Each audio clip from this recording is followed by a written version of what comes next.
how did you first hear about transcendental meditation? So I first heard about transcendental meditation through my wonderful godmother, who's a fantastic artist called Zoe Grace. And she has always been this huge pillar of strength and wisdom, and she's incredibly healing, and she's sort of the person that all of her friends go to for guidance. And she told me that she was learning transcendental meditation, and my initial reaction was, well, why would you do that? You're perfect just the way you are. You're this kind of fountain of knowledge and goddess energy. And actually, then she went and learned, and I was so shocked a week later when I went to go and visit her, because the only way that I can describe it is that there was just stillness behind her eyes. And I was 24, and I'd been in a very tumultuous relationship for a long time and felt not so strong in myself, and thought, actually, I need that. I need some stillness behind my eyes. And it took me 3 months to actually figure out finally learning. And I was very lucky to learn with the wonderful Deirdre.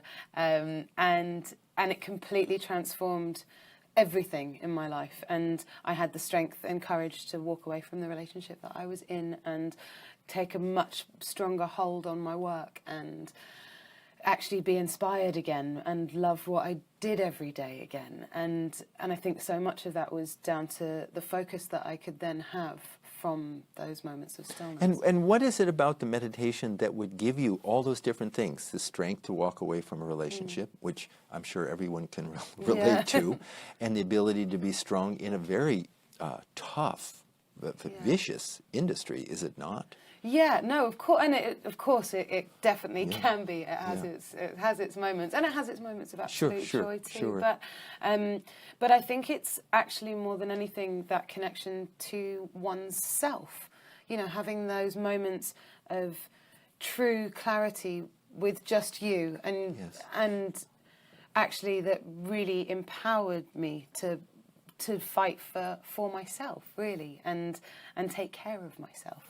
Now, a lot of women, young women and girls are watching this. They're big fans of you and the work that you've done. And they're going through, you know, all young people these days, but young women in particular, really the pressures and the demands and social media and everything, and high levels of stress and stress-related disorders.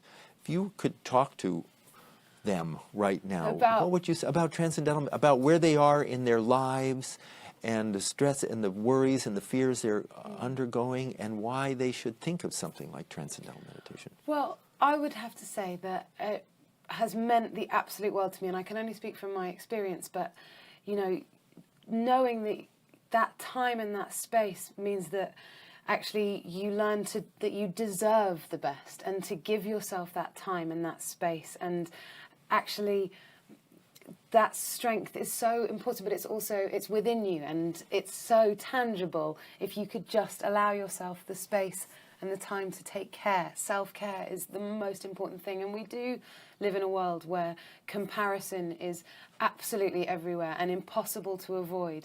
But by giving yourself those moments where you actually just give yourself some, you know, it's some real self-love and some real self-care, and it can completely change your life around. And I think it's just been the most important thing that I've ever experienced. So I would love for you guys to join me in it, and I hope that it helps you as much as it has helped me.